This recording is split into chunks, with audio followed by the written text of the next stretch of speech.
I'm giving you my glasses so you can see from my point of view. No, really. Put them on for a second. Now, imagine you're walking into a classroom, and the next, for almost 4 years, scanning the room for familiar faces.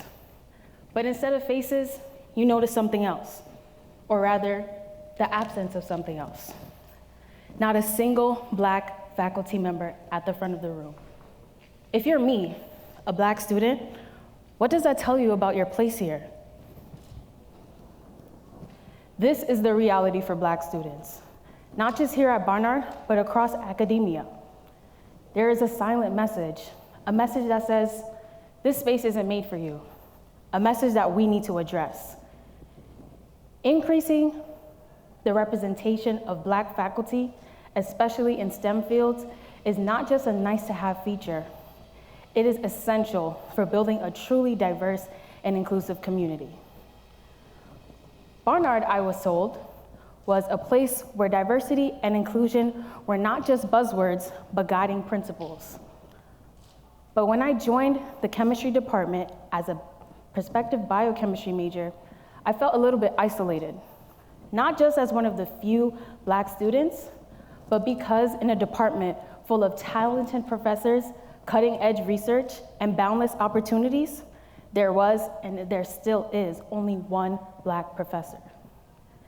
According to the National Center for Education Statistics, in the fall 2022 semester, across all post-secondary institutions in the United States, Black faculty made up 7% of the total population of professors. And in that 7%, 4% are full professors.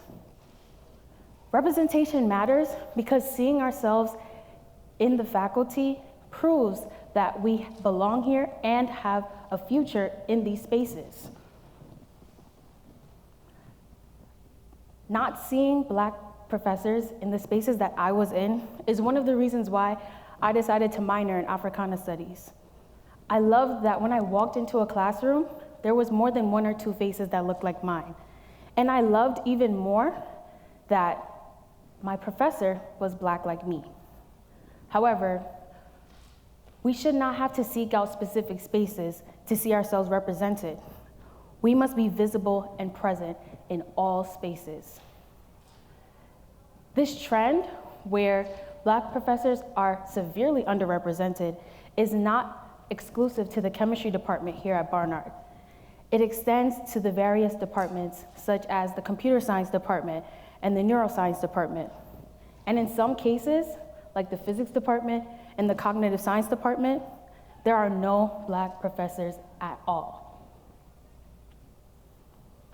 What does that say about who is seen as an intellectual, as a leader, as a mentor?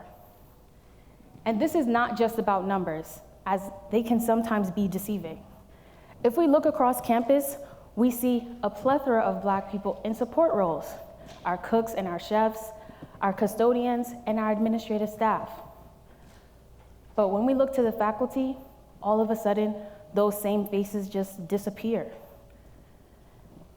Black students are already so hard to find on campus, and Black faculty, almost non-existent.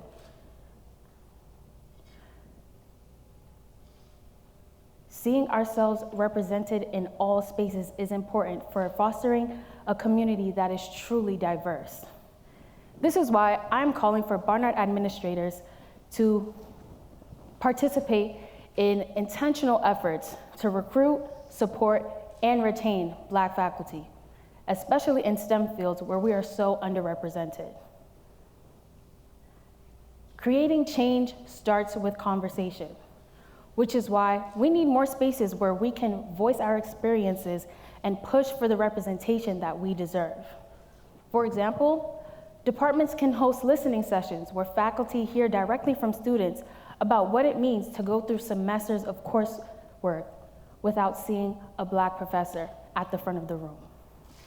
And these conversations shouldn't stop with just faculty.